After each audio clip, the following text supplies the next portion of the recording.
গাজায় ইসরায়েলি বাহিনী যুদ্ধাপরাধ করছে বলে প্রতিবেদনে উল্লেখ করেছে জাতিসংঘ। মঙ্গলবার বিশেষ তদন্ত প্রতিবেদনে এই দাবি করে সংস্থাটি। তাতে বলা হয়, বেসামরিক নাগরিকদের উপর ইসরায়েলের সরাসরি আক্রমণ ইচ্ছাকৃত হত্যাকাণ্ড, মানবতা বিরোধী অপরাধ। বান্ডেল থাকলে প্রতি সেনমানিতে টাকা বাঁচবে। বিকাশ সেনমানি বান্ডেল কিনে জিতুন প্রতি লেনদেনে। এক সময় এখানেই বাড়ি ছিল স্বজনদের সাথে সুখে দুঃখে কাটানোর স্মৃতি। এখন তা শুধুই ধ্বংসস্তূপ, যার প্রতি পদে প্রাণ হারানোর ঝুঁকি।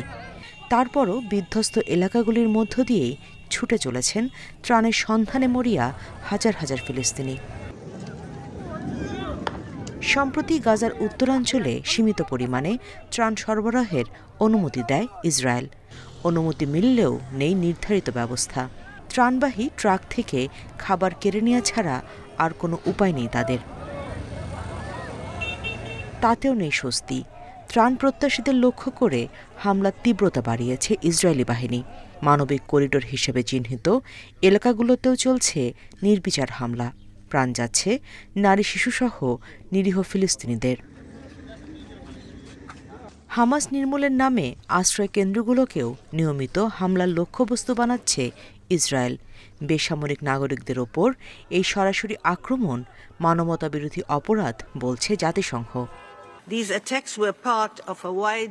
অনুসন্ধানে দেখা গেছে, হাজার হাজার শিশু হত্যা করার পাশাপাশি গাজার শিক্ষা ব্যবস্থা ধ্বংস করেছে ইসরায়েল। গাজার ৯০% বেশি স্কুল ও বিশ্ববিদ্যালয় ভবন ক্ষতিগ্রস্ত বা ধ্বংস হয়েছে। ফিলিস্তিনিরা স্বাভাবিক জীবনে ফেরার সম্ভাবনার উৎসও হারাচ্ছে। মঙ্গলবার বিশেষ তদন্ত প্রতিবেদনে এই দাবি করে সংস্থাটি। এ সময় গাজায় ইসরায়েলি বাহিনী যুদ্ধাপরাধ করছে বলে উল্লেখ করেন ফিলিস্তিন অঞ্চলে জাতিসংঘের তদন্ত কমিশনের প্রধান নাভি পিল্লাই। ১.৫ বছর ধরে আমরা গাজায় চলমান সহিংসতার তদন্ত করছি।